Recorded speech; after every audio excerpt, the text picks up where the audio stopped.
why was our thumbnail up there, except that he likes us, I guess. Thanks, Alex. That's what, absolutely. We're so likable. I think that's I think that's it. I'm a Christian. I'm even a pastor. So naturally, I'm going to disagree with a whole lot of what Alex O'Connor says. He made his whole reputation in an industry on trying to shoot holes in religion broadly and Christianity specifically.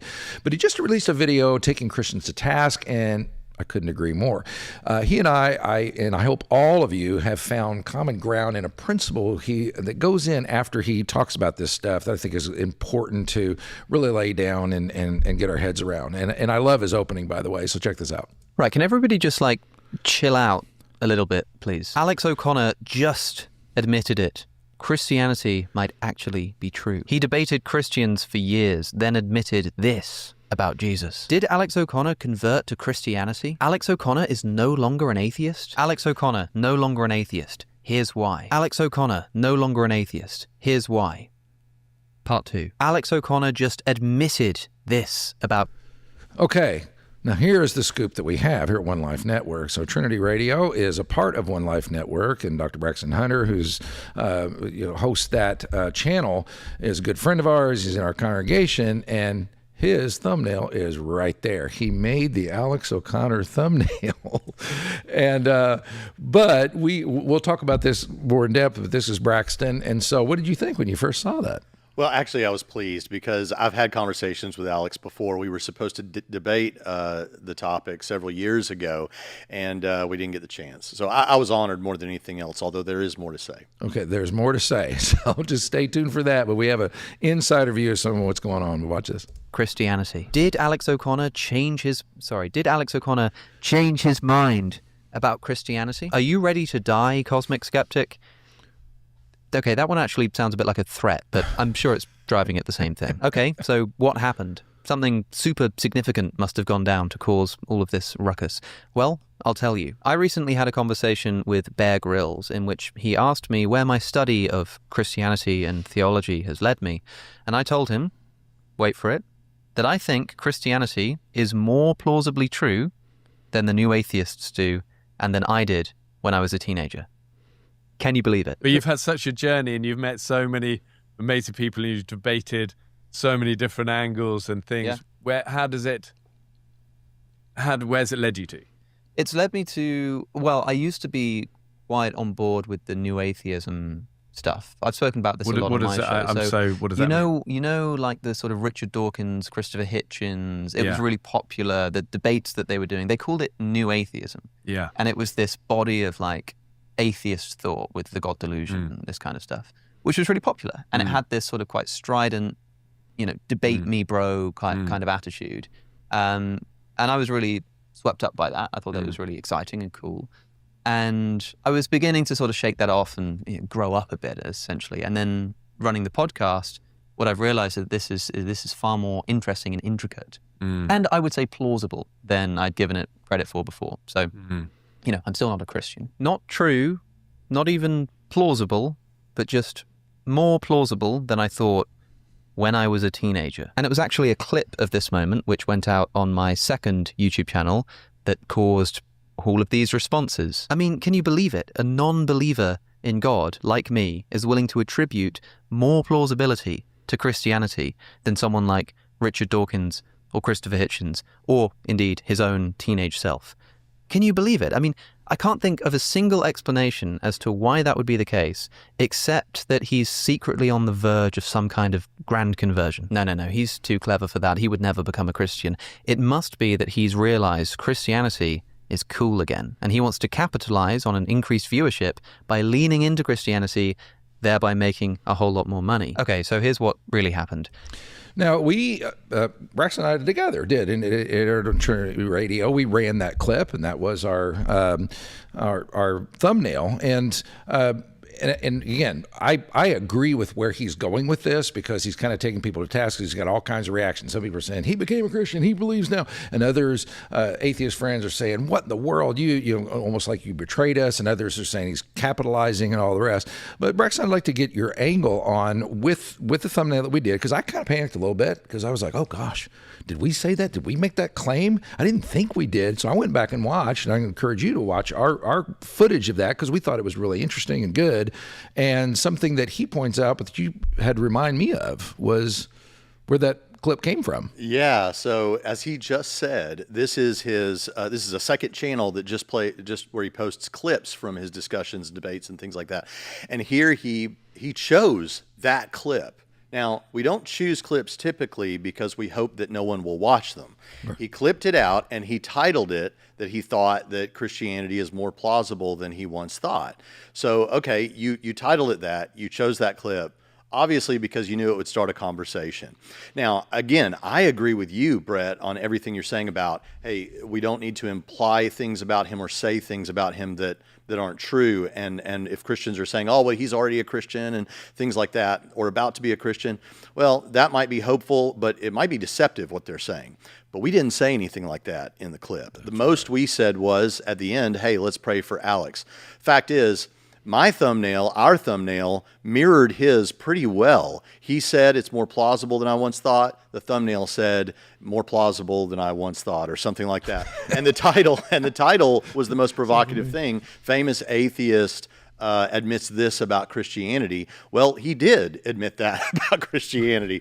But in the video, all we really did was just talk about the new atheism and a little bit about textual stuff as it relates to the Bible and how you approach Christians with that. And then we talked a little bit about what we would go back in a time machine and see in biblical history if we could do that. So there was nothing like that. So my thumb and title mirrored his thumb and title, and there was nothing in there that the things that he's calling out right here. So why was our thumbnail up there, except that he likes us, I guess? Thanks, Alex. That's absolutely. We're so likable. I think that's I think that's it. That's the main issue. But let's kind of listen to him go into more of his critiques of his critics. If you've watched my channel for any amount of time, you'll know that I'm quite a staunch critic of Christianity and religion and theism in general. And when I was like 17 or 18 and I started making videos, I was a lot more forthright with that atheism. I thought that atheism wasn't just true, but beneficial for society. I thought that religion was harmful. I was really in line with the new atheists like Richard Dawkins and Christopher Hitchens, who influenced me greatly into a position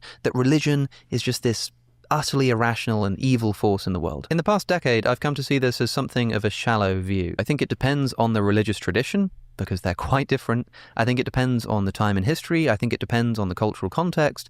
And yeah, of course, any historian or sociologist will tell you that it's never as straightforward as I think the new atheists made it out to be. But also on the point of God's existence, I also think that the new atheists didn't really give enough credence to some of the arguments for the existence of God. Richard Dawkins, for example, in The God Delusion, spends 2 pages on Thomas Aquinas' famous 5 ways.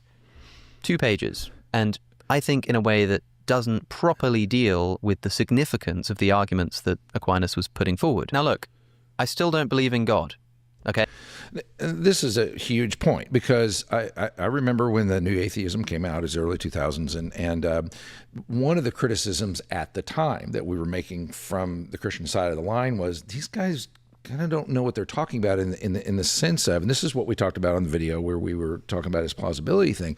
And I liked the fact that he learned that himself, even though we knew he's holding to his unbelief, but he's framing it a lot different. He's not doing these violations of a great point about, Thomas Aquinas is one of the most brilliant people that's ever lived, period. No matter what you think about religion. I mean, he's just seen as this masterful mind. And so, Richard Dawkins come along in 2 pages dismissing him. Okay. But Alex O'Connor is thoughtful enough to recognize that. And I think that's kind of the main drift we were going for from what I remember, right?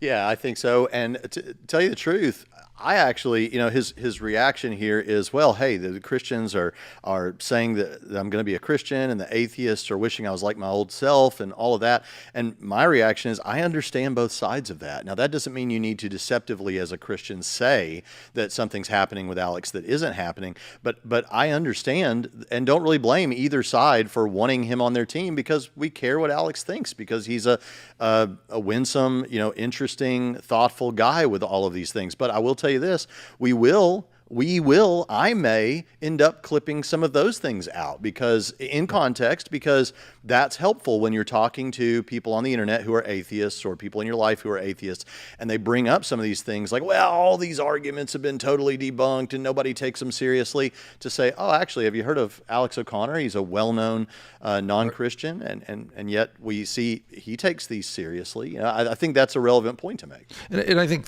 sort of the reaction that he's getting may be catching him off guard. And I know obviously some of it, we do post things that we think people are going to be interested in. I mean, I think he got within close to 1 million within 24 hours of this video. But there's a sense in which I think people are so polarized now that it's, if you even acknowledge that the other side has a point that's at least halfway compelling, you're somehow selling out or something, which is ridiculous in the end. I think you and I were talking about the suffering thing. Well, of course, I've had to do funerals for children and teenagers and that kind of thing, and you go through that stuff. I understand where people are coming from. I don't think that results in God's not there, but I at least know how they arrived there. And I think that's what he's saying. And some people just can't, if you give any quarter at all, you're compromising. I say that to our students, and I say it when I speak in churches, when we talk about the arguments from evil. I say, look, this should give Christians pause. That doesn't mean that God doesn't exist, like you said, but it should be something that you approach with a reverence for how serious these issues are, because Christians will think of this sitting in the pew, why would a good God allow suffering, even if nobody ever brings it up to him as an atheist or something.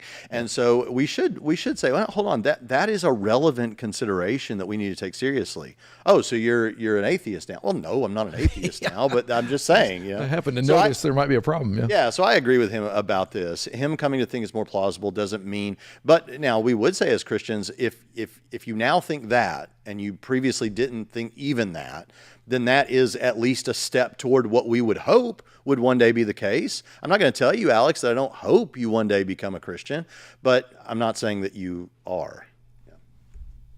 Like, I just don't think that it's true. But what I will say is that when I was 17 or 18 and I was swept up with this kind of material, I thought that all of the arguments for God's existence were complete nonsense, and that all the arguments against God's existence were an epitome of perfect rationality. I've now come to prefer the term agnostic over atheist. I mean, it's a problem in itself, even trying to define what God is and what God would look like, but I think there are good reasons to believe in God. I also think... Now, Braxton, living in the world that you live in with interactions with a lot of these, that's kind of significant all by itself. And him making that distinction, going from atheist to agnostic, is that fair to say?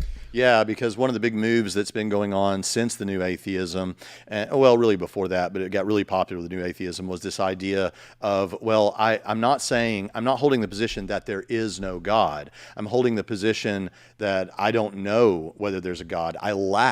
But this is how it's said, I lack a belief in God. So sometimes they're pejoratively referred to as lack theists because they lack a belief in God. They're saying, we're not saying there is no God. We're just saying I lack that belief. I haven't.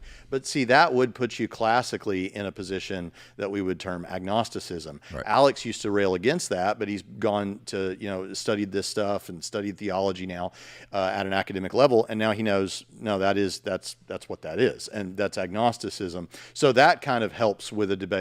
And the only reason that's important is because some atheists on the internet might want to make that move merely because, and this isn't always the case, but merely because they don't want to have any burden of proof. I'm not saying that there isn't a God, so I don't have to give you reason to believe there is no God. Oh, okay. So it's a relevant move. Okay, but that's why people are maybe a little bit more excited than he thinks they're warranted to be. There are very good reasons to not believe in God. And some of you might be thinking, what, like good reasons to believe in God? What are you talking about? I don't mean like conclusive reasons. I don't mean that I have like an argument which should compel a rational person to say that God exists. I just mean that there are like compelling considerations.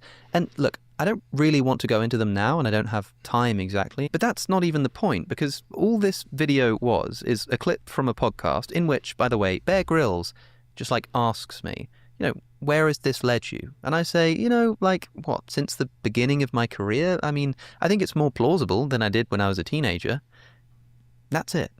That's not like an extraordinary thing to say. I mean, if you were listening to a Christian who started out when they were 17 on YouTube talking about like why Christianity is definitely true, and someone asked them 10 years later, where their exploration of philosophy had led them. And they said something like, I've got to say, like, atheism has a lot more going for it than I thought when I started when I was 17. It posed a much sort of bigger challenge. I think there were lots of interesting considerations, the problem of evil and divine hiddenness. There are really robust philosophical versions of this. They might say, as someone who's a Christian, I've realized that atheism is much more plausible than I thought when I was a teenager. And similarly, it shouldn't be that surprising to hear an atheist who has for the past 10 years dedicated his life to studying philosophy and theology say that, yeah, there are some pretty good arguments on the other side. Use my link to get 40% off their unlimited access Vantage plan. And with that said, let's talk about some online bias, shall we? The thing that really annoys me is that there are like two kinds of responses to this video that I've been getting that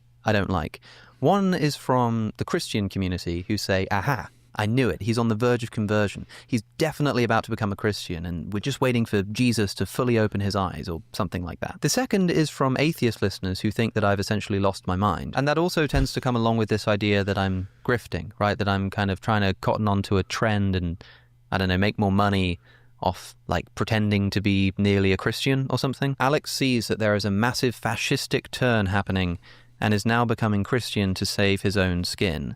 Cowardly. What a fraud. Just fast forward to your inevitable coming to Jesus moment and stop wasting people's time. You can pivot your channel's content to atheist converts to Christianity and realizes how wrong he was all along. The Bible thumpers will eat it up. Sad to see stupidity prevail over logic and intelligence. Sad atheist grift failed. Time to jump on the megachurch conversion Christian tour. It's sad and pathetic to watch someone who was once respectable turn into a complete grifter. So, how much did the lobby pay you? Alex is quasi-famous now, and he can't afford a haircut that doesn't look like a small dead animal on his head. Actually, that one's fair enough. Oh dear. Okay. First of all, those were brutal, and the last one was pretty funny. Yeah, now old Alex has fallen too. Only Dawkins left. I'm sorry, but fallen from what? Like, fallen from the kind of steadfast atheism which says that there is literally no such thing as a plausible argument for religion or Christianity. That there's not like one marginally good reason to think that religion or Christianity might be true. If that's your position, we're just not on the same page. But that is not the same thing as becoming a Christian or being on the verge of doing so. And I think that some of the responses I've been getting to this demonstrate an incredibly low, like, barrier of intellectual engagement, right? Because if you just saying that the other side, so to speak, is maybe more plausible than some people give it credit for, and actually there are some good reasons to disagree with my position. I still believe what I believe, but I think there are good reasons that I have to tackle on the other side. If just saying that is enough to get accusations that you either must be on the brink of a conversion or you're like outwardly grifting to the other side, what does that say about the state of our ability online to have conversations about important topics? I think that the starting point of an interesting conversation should be, I think that what you're saying is really interesting and plausible, but I disagree with it, and I'm going to tell you why. If our starting point is just, there is nothing you could possibly say that will rationally convince me, because your position is rationally indefensible. Not only that, but it's also evil and a terrible force in the world. And right now, I just don't think there is anything you could possibly say to me at all to convince me that your worldview is even more plausible than its fiercest enemies propose. If that's where you're at, then, like, fair enough, you can hold that view. I can understand looking at religions like Christianity, or for a Christian looking at atheism and just thinking like, that is nonsense and there is no way I can even take that seriously. Fine, you can do that, but that's not what I'm engaged in. Like, I'm trying to have interesting conversations with people because I think that most people have something interesting to say. Yeah, to his credit, and this is what we brought up in the last video, and I think it bears repeating, is what he just said. That's the state of dialogue now. If you go into conversations with people and you think, anything that you say is idiotic and foolish and stupid, I'm not going to receive that. Well, first of all, why would you even have a conversation if I know that about you? Okay, well, we're done. There's nothing to talk about. And I like this line of, I want to have interesting conversations with interesting people. I want to explore what they have to say. I mean, I have to agree. If no one can get married if you did that. I mean, there's this whole thing of someone else sees things differently, and having to, in dialoguing, him discovering, I used to have this image. I know that's what happened. I used to have this image of Christians, and because Dawkins and those guys were very much on the Christians are idiots, just kind of period. And then I think he's discovered there's a few people that might be kind of bright, and know things that he didn't know. Christians keep repurposing my material for their hopeful worship music in the background, Instagram reels talking about how great Jesus is. Sometimes when I'm asked about Christianity or religion on a podcast or something, my co-conversationalist doesn't know that much about Christianity, or is interested but hasn't really cared about it, or is someone who is a fervent atheist. And in any of those situations, it will serve the conversation quite well for me to try to steel man Christianity, for me to say...